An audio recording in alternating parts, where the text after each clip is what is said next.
Hello, and welcome to yet another exciting episode of Starfleet Boy, in which we have a casual and informal discussion about Star Trek.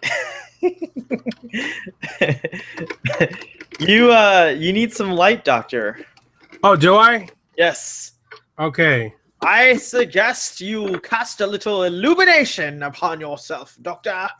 Indeed. Mr. Holmes, one moment. Will you be my Watson on this journey? Okay. Today's episode is Elementary, dear Data.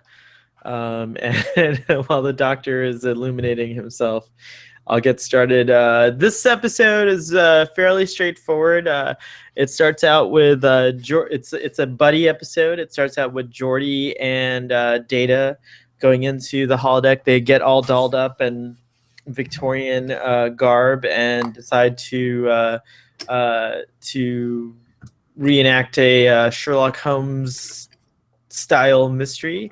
But Geordi's extremely disappointed when Data just kind of cuts to the chase. There's no mystery. He knows all the stories and he completely solves them in like a matter of seconds in a very dramatic and fun way, but not fun for Geordi. So they're in the holodeck kind of. Geordi gets pissed. They leave the holodeck. They go to 10 forward and they're kind of figuring things out amongst each other. And Dr. Pulaski overhears this and she says, Geordi, may I note at 10 forward where she seems to spend a lot of time. Well, you know, she's a different doctor than Dr. Crusher. But perhaps not so different than McCoy. That's true. She makes the announcement that she's like, Geordi, what do you expect? Data is a machine. He's never gonna, if you give him a real mystery, he'll fail. And Data accepts this challenge. I accept your challenge. And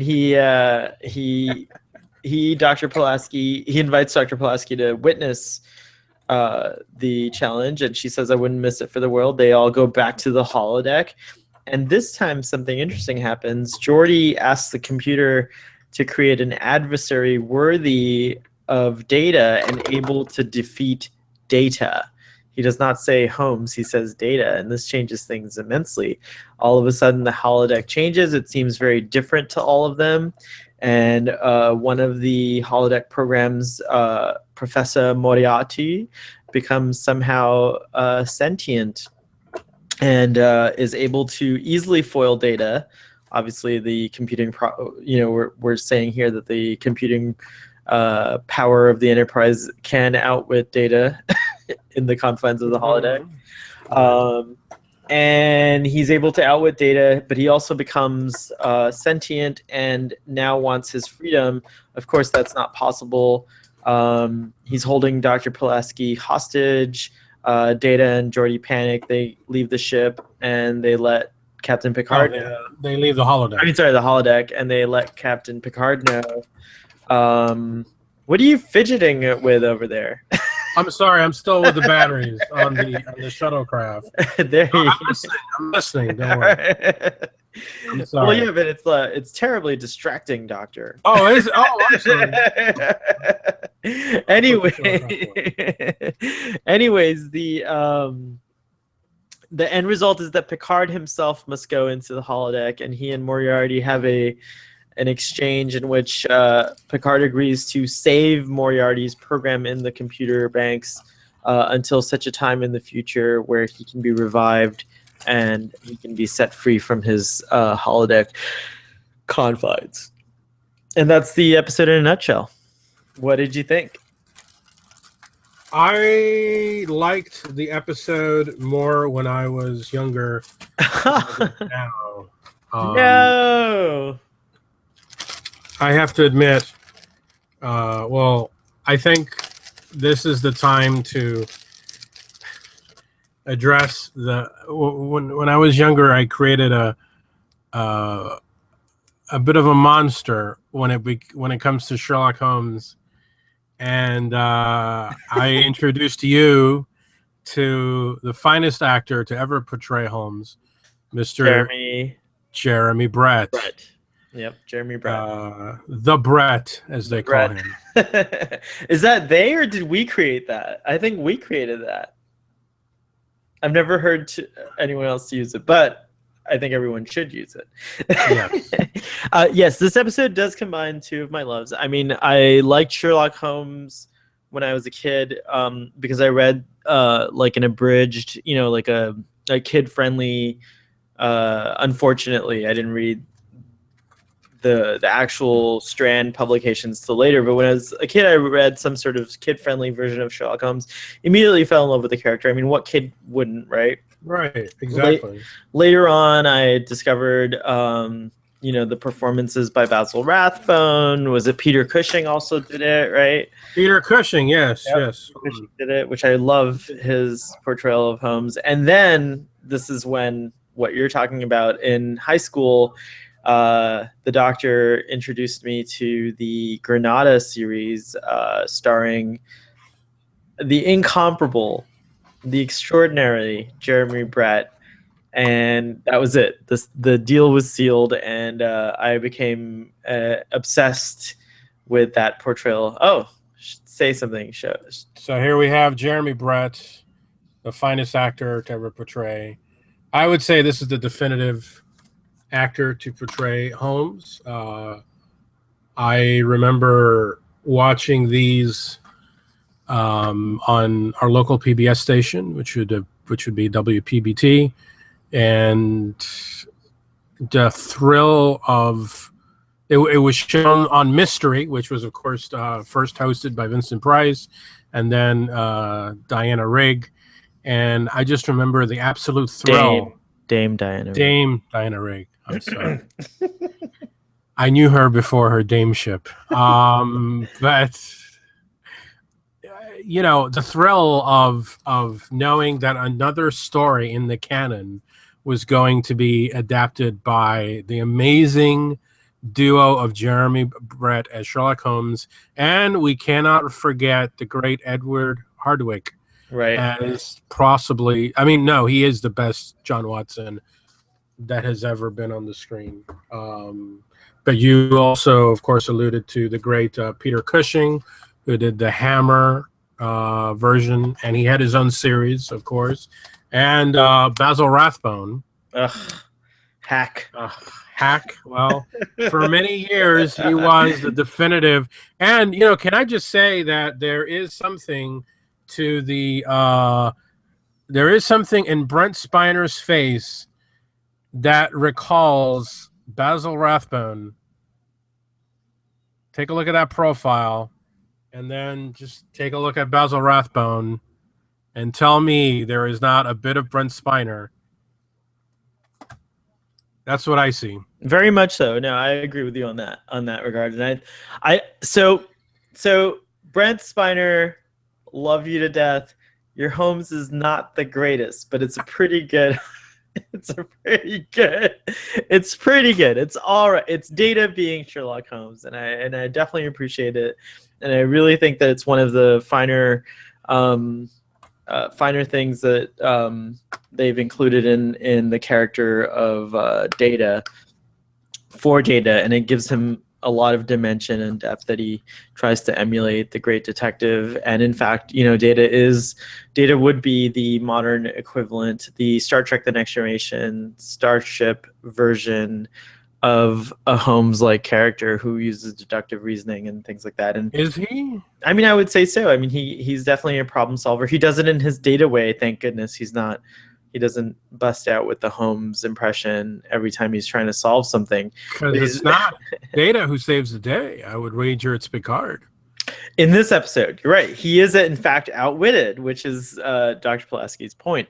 But I'm saying on the Enterprise, a lot of times Data does provide that kind of like Sherlock Holmes knowledge of things. Data is the one that puts a lot of pieces together and helps to kind of solve mysteries and things like that. So it's not a surprising leap that Data would be interested in Sherlock Holmes as a pastime.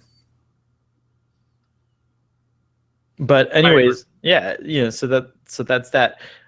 Just, I think that this is also an episode that's important because Dr. Pulaski does start to see Data a little bit differently, even though she's kind of proven right in this episode.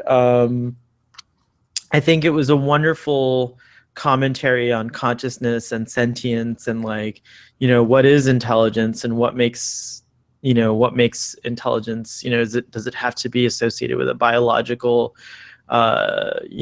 biological form, or can it be a holographic image, or can it be an android? And I think the episode goes into proving that or at least solidifying the belief that someday we will live among intelligence that is not that didn't sprout from biological means. And I've never liked the term artificial intelligence, although I understand why it is. But I actually wrote a story treatment many years ago. I think you might remember Ash, in which my character lives on a ship that's intelligent, and instead of artificial intelligence, I call it new intelligence. And I think that's really what I believe artificial intelligence will be seen as, is new intelligence, because it's a new kind of intelligence that we're not used to. Right now we're only used to human intelligence, and now we're starting to see the intelligence of non-human beings like animals. It's becoming really evident, if it wasn't already to people who had pets or interacted with animals, that animals do have intelligence, and it's a different kind of intelligence. So here we see another new intelligence, or a different kind of intelligence, which is one that is actually kind of scary to a lot of people. And Dr. Pulaski is certainly in that camp. I think she's a little off-put, frightened, mistrusting of Data, who is a new kind of intelligence, or an artificial intelligence. And then she's even more baffled by the fact that this holographic image now all of a sudden is exhibiting all the signs of intelligence as well. I mean, he's courteous, he's kind, he's has his own thoughts and feeling, and in fact he surpasses Data in the fact that Moriarty even has feelings and desires that Data doesn't express. So I thought overall this is a great episode in terms of introducing people to these kinds of ideas, and it's done in a fun and delightful kind of way. Realistically speaking, I think at this point Starfleet would have just shut down all the holodecks, because this is just getting out of hand.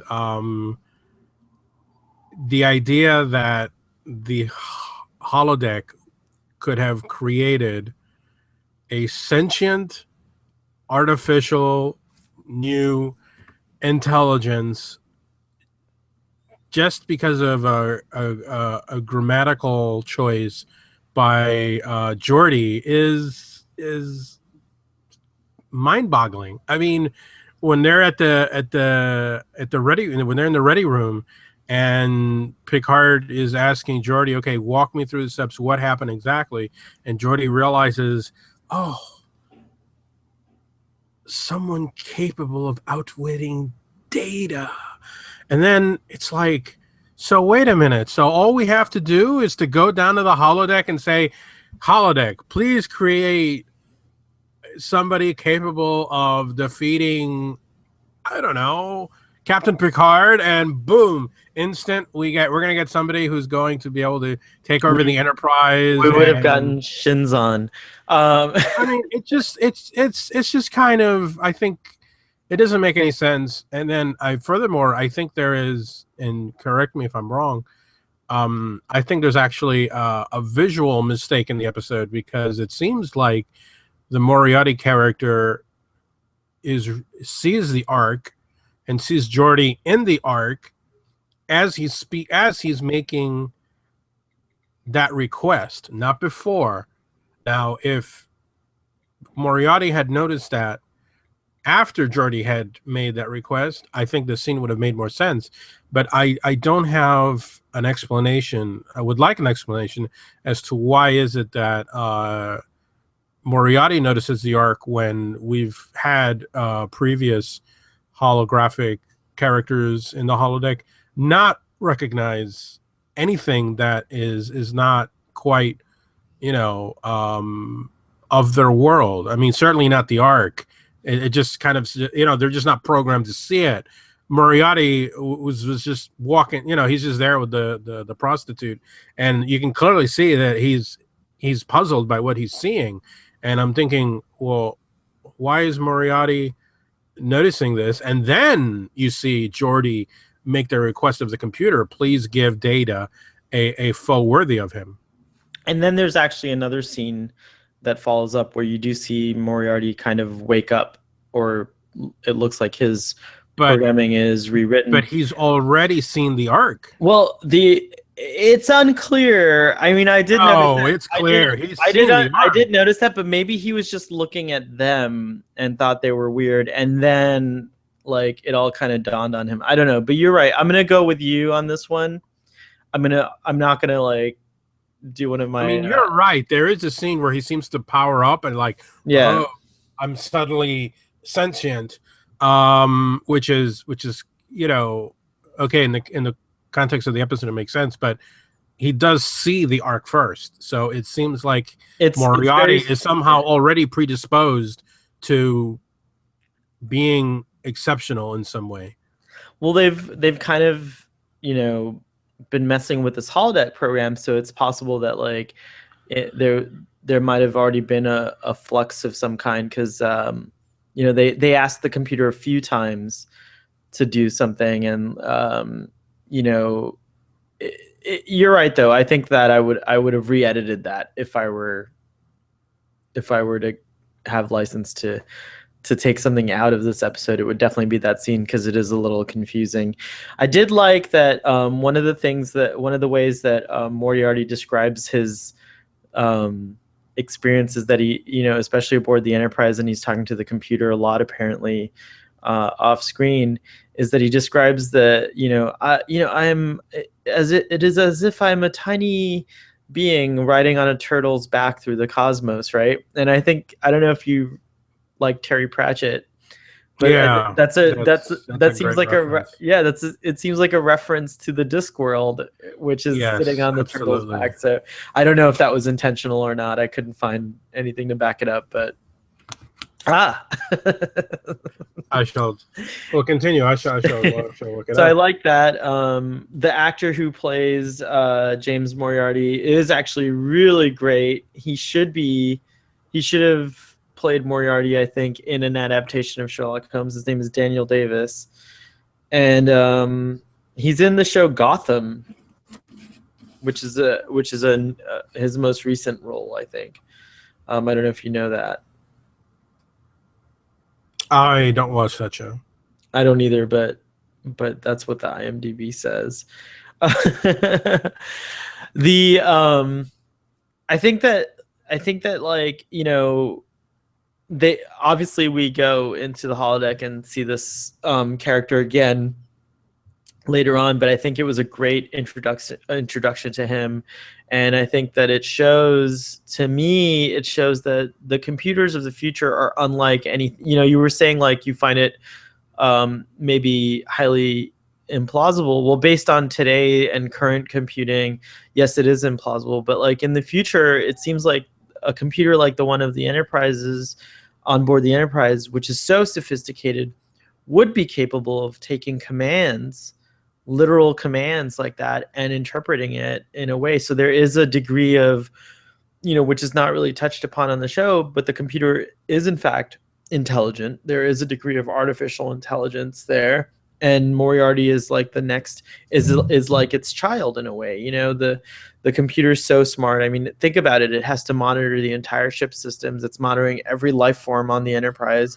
It tries to anticipate certain needs. It's like, you know, and every time someone asks the computer something, it learns, you know. So you can't think of the Enterprise computer as anything like a computer today, but I think I agree with your argument in that, like, I think Starfleet would want to control a computer and not have it have its own ideas or things like that, at least certainly not on this show. And so I did find it strange that the computer simulation of Moriarty was so difficult to render neutral. But I loved that Captain Picard had to get dressed up in Victorian garb, and of course he's dressed like an aristocrat with a top hat and, you know, like appropriate for the captain of the Enterprise. And he goes in there and it's just Patrick Stewart's just like at home in this. Oh yeah. He's just like, what's the expression? Chewing the scenery. He's so good.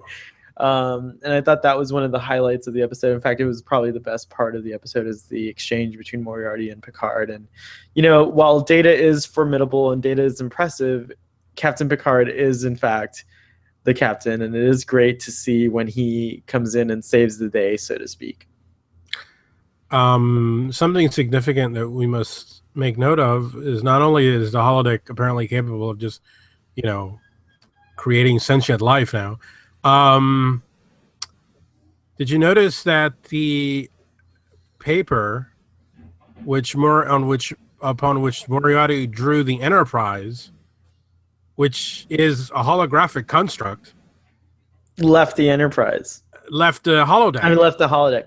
So this has happened before. Lipstick, remember we talked about this before, on Picard's cheek. The holodeck is like a complicated version of a replicate. You could look at it as a replicator. So I think that what happens is that when a human has to interact with material objects, the holodeck might actually replicate that material object. So I think you can take certain things off the holodeck. Like if you were to order a glass of water, I bet you could walk off the holodeck with a glass of water, and likewise a piece of paper. But like, I think either, you know, a biological life form is so much more complicated to create. Like you can't create pets. You can't like order a bunny, you know, on the on the matter replicator or whatever. So I think that like so far it stays consistent with the technology, and there is a loophole or a reason, I think, like a legitimate, you know, sci-fi sciencey reason here for that paper being able to be removed from the holodeck. But I would like to point out a previous episode which I rated very low, the one where everybody got sick aboard the Enterprise. And a virus, in fact, made it. And it was a virus from the holodeck. Right. Of course, so that's a virus, which is, I mean, I believe that's biological, is it not? So it is biological, but it could be a simple. It's very simple, you know. I mean, but again, that's my point, is that the holodeck seems to be this out of control, you know, technology that is, I think, needs to be regulated. I mean, and I don't think Starfleet has a full, you know, handle on what's going on here. Well, I think you're right in that sense. You know, it's just kind of, I think in the real world, somebody would have just said, okay, no more holodecks. And yet, you know, or they at least need to be reprogrammed with more fail-safes and more parameters. Like there should never be a time, I think, that the holodeck safeties can be turned off. Like that doesn't, you know, that should never happen. It turns out to be a valuable plot device in First Contact, because Picard's able to, you know, subdue an enemy by turning off the safeties, and you know, he has that crazy scene with the machine gun where he screams. Yeah, that's a great scene. That is a great scene.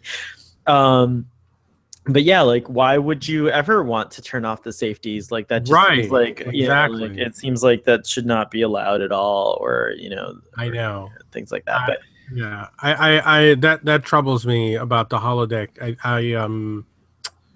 I just don't. I mean, I love the holodeck, but at the same time, episodes like this make me, you know, upon second and sometimes third and fourth viewings, I'm really beginning to wonder what the hell is going on with these holodecks. I mean, they're out of control, and I just don't think in a real world situation anybody would, or even a Star Trek world situation, they would allow allow them to continue like this, or at least not on a, maybe have a much, I don't know, maybe have a separate computer just dedicated for the holodeck, something that's not directly connected to the operation of the ship. Because, I mean, Moriarty was effectively stopping the ship Oh yeah, from the he created this holodeck. like cool steampunk. Yeah. By the way, steampunk did not exist back then, right? Like it's safe to say I that think it did. I think it did. Okay, Yeah. okay. Oh, yeah. All right. But I mean, it's obviously a steampunk construction. Yeah, it's very steampunk type Yeah. thing. Yeah, it's very cool. Yeah. But beyond that, and the admittedly good performance from the actor who played Moriarty, nothing much happened. I mean, I really didn't believe that the Enterprise was in that much danger. Moriarty actually was very much. It was a lot more benevolent than any Moriarty I've ever seen on screen. Well, he's a whole different. Well, he even says in the episode, he's like, I began as this like character from these books, but right. I'm And something much more. He's something much more than that now, and yeah. So I can't help but feel a little disappointed because it's not really Moriarty. I loved it. I love it because from the it books. didn't. Yeah, I love it because it didn't follow the typical. It starts out as like a Holmesian nod, but it goes in a really very different sci-fi Star Trek direction, and I actually loved it. I ate it up.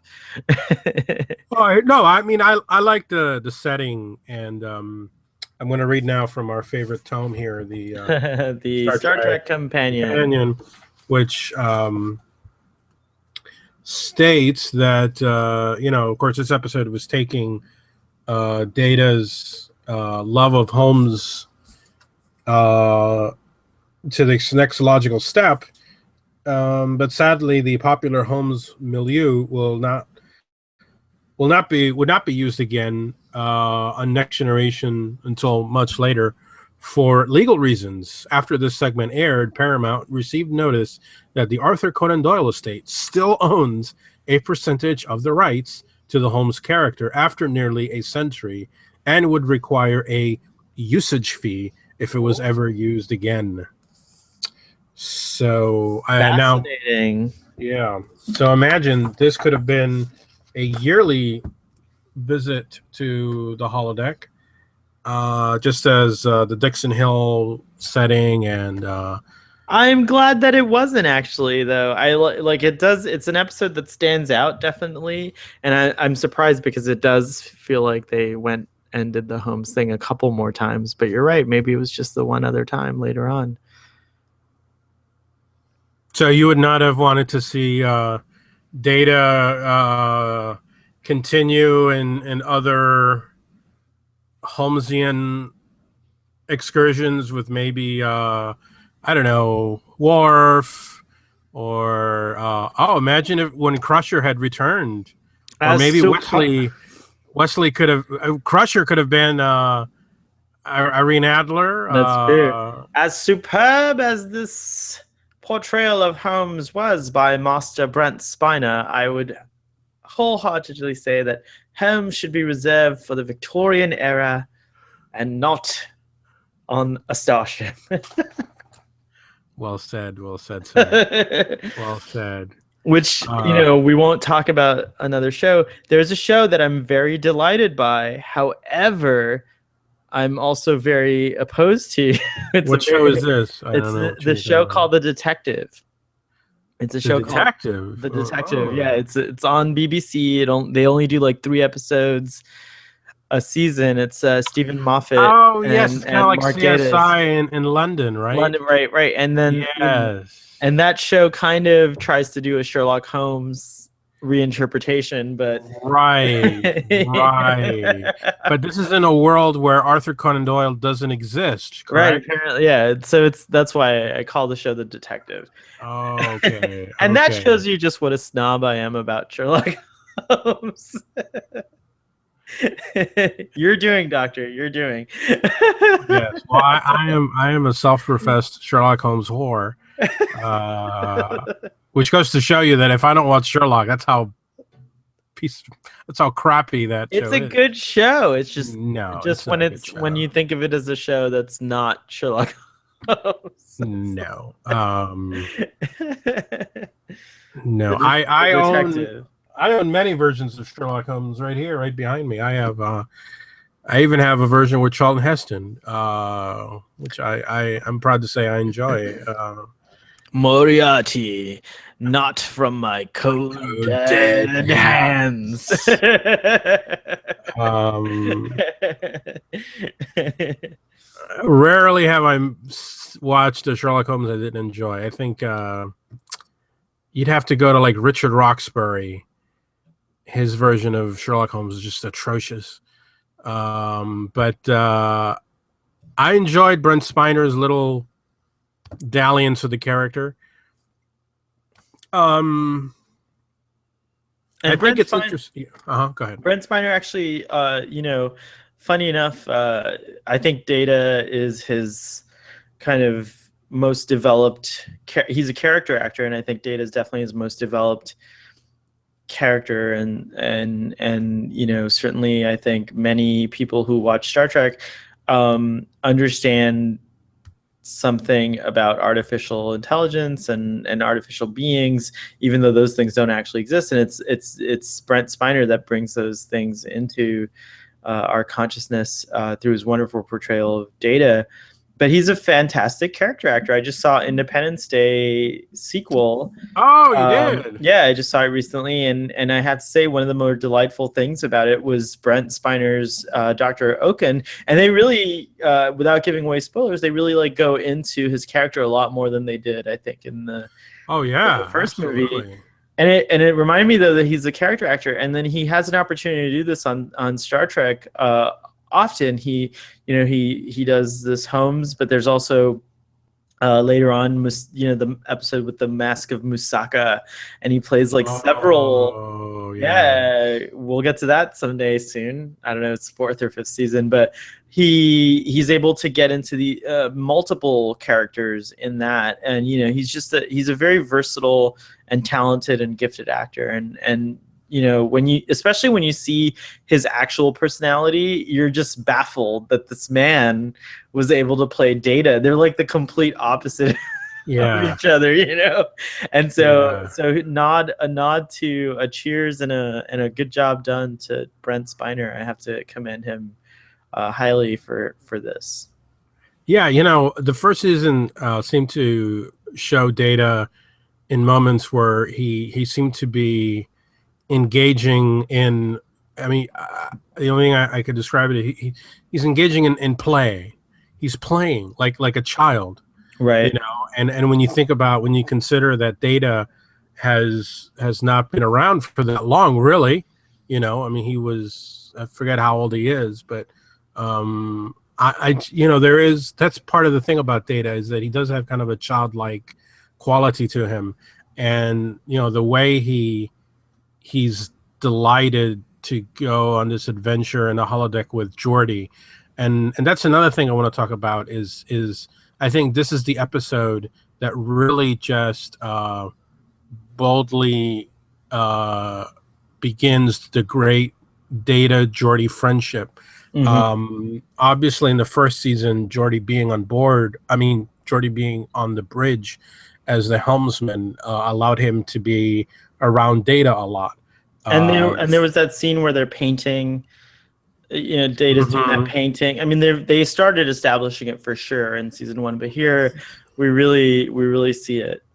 Well, here what's different in here is, of course, Geordi and Data spent a lot of time together on the bridge, and etc. So it was natural. I mean, they were basically right next to each other. Mm-hmm. You would imagine for most of their time, most of their time, working. But now that Geordi is in engineering and Data is still on the bridge, you could have imagined, well, they don't hang around as much but no, Data and Geordi continue to make the effort to spend time together because they truly are friends. Geordi is Data's best friend, one of the great pleasures of the show is seeing how Data and Geordi are pretty much best friends throughout the journey of the Enterprise. And in this episode, you really see the great chemistry that the two actors have. And right, and even to the very obvious reflection of that the characters they're portraying are Holmes and Watson, another duo, best friends, right? It's like best friends. Yes, exactly. So just as we are here on Starfleet Boy here on our journey to Star Trek. Do I get to be the Holmes? You are the Holmes. I always think of you and I though as myself being Holmes perhaps, and I would give you the distinction and honor of being Mycroft. Oh well, I'll take Mycroft as long as it's Mycroft as portrayed in the Jeremy Brett series, and not the Mycroft in the Robert Downey Jr. Movie. But of course. By the way, I even like the Robert Downey Jr. Films. I think that while they're obviously departure from they're just kind of inspired by Holmes, but I think they do a really good job in those movies. I enjoy them. For me, what's key is it's in the right time period. Mm-hmm. And going back to the current. I mean, right now we have Sherlock and we have Elementary. Is that still going on? Apparently. Whoa. And although whoa. What else? I just feel like I've been so out of touch. Well, there's nothing to be. I mean, there's nothing to be in touch with over that. I mean, I just think that's just crap, and I think especially in today's world where they they seem to just pluck recognizable names of properties and they just do whatever they want with them. One of the things about Sherlock Holmes, the part of the essence of the character is in the time period, and I think that's essential to the character working. If you're just going to have a Sherlock-like character in the modern day, just create a new character. I mean, and Next Generation, right? Data, is Sherlock Holmes in the Victorian era. I mean, you clearly see why Holmes, Moriarty, Watson, why that all works. Lestrade, we see Lestrade also in the episode. I mean, all of those tropes, all those characters work best in the Victorian time period. And Robert Downey Jr. knows that. Apparently, Stephen Moffat does not. Well, and as much as I love Stephen Moffat, and I adore Stephen Moffat, he can't get everything right. He just can't get everything right. And lately, he's been on a roll of not getting things right. Oh, we can't have this discussion on Starfleet Boy, but what do you mean? Capaldi's great. These last few seasons of Doctor Who have been wonderful. That's a different show. Actually, you know what I just thought? We should do a show where we should do a Sherlock Holmes show. Oh, let's get through Star Trek, and then that'll be our next journey, something to look forward to. I haven't rewatched Jeremy Brett's show in a while. I know, it's a good thing to come back to. I find myself watching that Granada series always around when I want to revisit it. It always seems like late October, November, December, because that's when they would come on Channel 2. Yeah, that's like kind of the time of year when I feel like most nostalgic for those episodes. And so now a question for you, because I can't remember the time frames, but Star Trek: The Next Generation started in 87, 88, right? Yes. When did the Granada series, was it running concurrent? Early 90s. Are you sure? He passed away. I'll tell you right now. Oh, okay. He's taking off his headphones, but the Jeremy Brett, I remember vaguely that it was around the same time as Star Trek: The Next Generation. situation. I'm gonna beat you to it. I'm going on the internet here. The computer.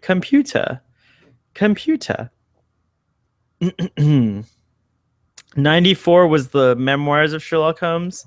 The case book of Sherlock Holmes was 91 through 93. That would be the memoirs? So they were concurrent because the return of Sherlock Holmes started in 86. Right.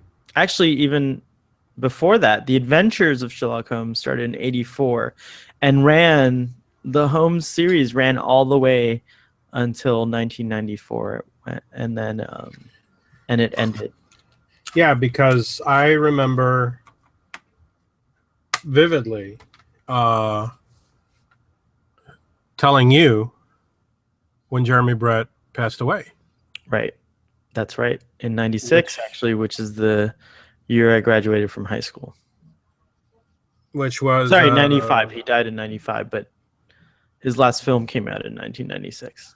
I remember at that point it was, I want to say it was Diana Rigg who had taken over, and that was, you know, this was before this was really effectively before the internet as we know it now, and I certainly wasn't on it, and I remember learning about his death through Mystery.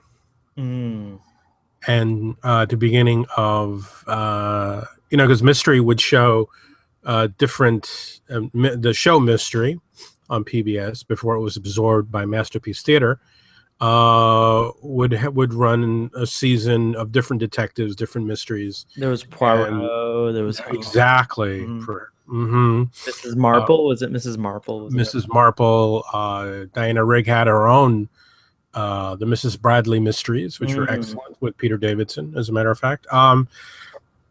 Excuse me. But I remember it was her and her, you know, and those little intros right before the episode started, and she explained that these were the last performances of Jeremy Brett as Sherlock Holmes. And I remember listening to that and thinking, what?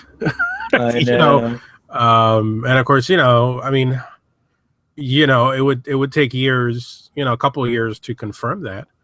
But yeah, I remember going to FIU trying to find some kind of article or whatever, you know, on their internet and stuff. And yeah, it was, and then having to tell you, you know, which is terrible. That was horrifying. It was very devastating.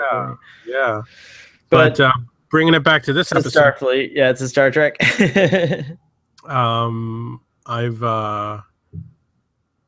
I like the episode, but it did lack a certain measure of, I guess, I don't know, just,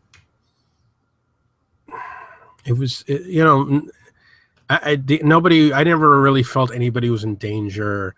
Moriarty was clearly seen as somebody who wasn't very, he wasn't very villainous. He was just a life form trying to understand his place in the universe. So I see a theme here. We have a life form that's trying to understand humanity through being born of Counselor Troy. We have another life form that's trying to understand humanity through its idea of death. And now we have another life form that's trying to understand humanity through its idea of intelligence. So I don't know, these last 3 episodes have this like interesting kind of like, and I don't know why I'm waving my fingers around like this, but an interesting thread that's running through them, I think, or at least our discussion has an interesting thread that's running through it. That's true. And no, you're right. And these last 3 episodes have also had an uptick of Data scenes. I feel like Data is more prominent thus far in the season. No doubt he read well with the audiences, and after every season you get the feedback, and back then I don't know what today it's a different process, but now we have Twitter. Twitter. But Those twits. but back then I'm sure there was a lot of like feedback that came from focus panels and all kinds of research that came back, and they probably discovered that Data was in fact a fascinating and popular character. And letter writing. This was still the age of letter writing. Yeah, you're right. Oh my gosh, I can't even. And as a matter of fact, there was an active letter writing campaign to bring back Beverly Crusher during this time, which I guess succeeded because she does return. But I just want to point out, obviously this episode is very Data centric, although Picard kind of takes over at the end. And I want to point out, it's not just Picard who dresses up; it's Worf as well. Oh, that's right. Worf is also dressed, even though he has no use in going in there. He doesn't go in there at all, really. Right. It was nice to see him dressed up, though. He's just standing by, right? So yeah, it's true. It kind of begins this trend of putting the Klingon in anachronistic costumes. His later Robin Hood garb being one of my gosh. I thought, I am not a merry man. I always thought that's funny. Classic. Classic. But in the last episode, obviously where Data asks Picard about death, and then in the first episode of the season, where Data experiences birth. Right. So Data seems to be very prominent this season so far. I think more so than last season. So I think that's worth noting. Excellent. So shall we give it our rating on a 10-point scale here? Yes. In consultation with my friend, Lieutenant Commander Data, I would like to give this episode a solid 5. Wow. I'm gonna middle of the road. Yeah, I'm gonna give it a little bit higher. I think this was for me a 7 episode, because I really truly was delighted by the concepts and the ideas expressed, and I really did enjoy the nod to Sherlock Holmes, and I thought it was done in a really great way. At least it was done in a very true way. Some things we didn't talk about, like even the violin playing and things like that, it was just like, I thought it was a really nice little love letter, if you will. I like that expression. The part where Data is going through through Holmes's apartment. And everything there is of significance to one of the stories. Yeah, I thought that was great. That really was. The book, by the way, cited that the London city sets were constructed in a mad rush of 3 days only. Wow. Oh, I did love, that's another thing we didn't really talk about, was the production design was amazing. The production design was astounding. The London looked great. Like you do see a difference in London when the computer kind of alters its programming after Geordi's instructions. It's like foggier, grittier, dirtier. And then later when Picard enters, you can see parts that Moriarty's like messing with the code, so to speak. And there's parts of it that are the grid, and things like that. Even, it's a minor detail, but when they're in the apartment, just looking out the window, and, typically that's something that you kind of, you could maybe just say, no one's looking out the window.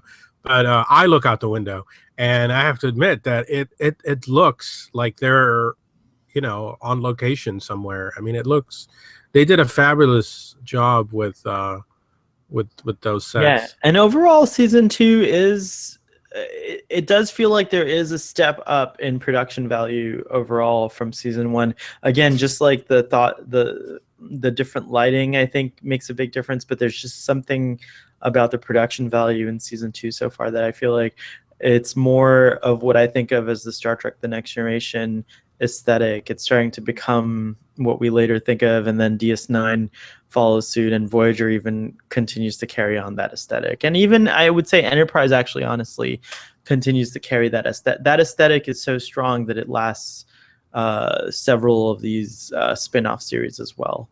Well, because it's a lot of them are it's the same people, Yeah. from show to show, and But it's a good aesthetic. I mean, like, while I didn't have a problem with it when I was rewatching season one, but now it was so obvious and evident when I tuned into season two that I was like, oh yeah, this is starting to look like the Star Trek: The Next Generation that I remember.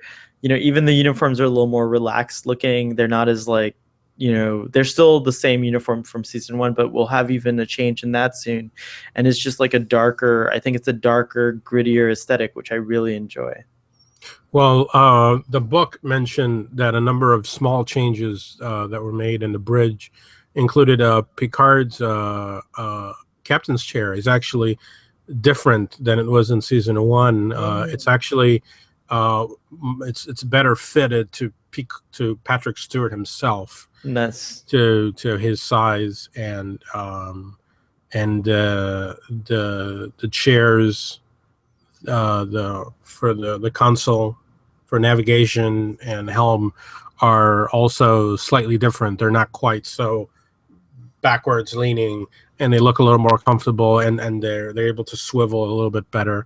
So you're right, little things were worked out from the first season to the second season. Right. And one thing we neglected to talk about that I just remembered in the Nagilum episode, the scene where the Enterprise is inside Nagilum, inside the hole, in that darkness, the way the lights, like the Enterprise, you kind of see a silhouette of it in darkness, and then you just see like the lights of the nacelles and and the impulse engines. And I think that's some of the most beautiful scenes of the Enterprise are when you just see it in that form, where it's just a bunch of like that kind of neon.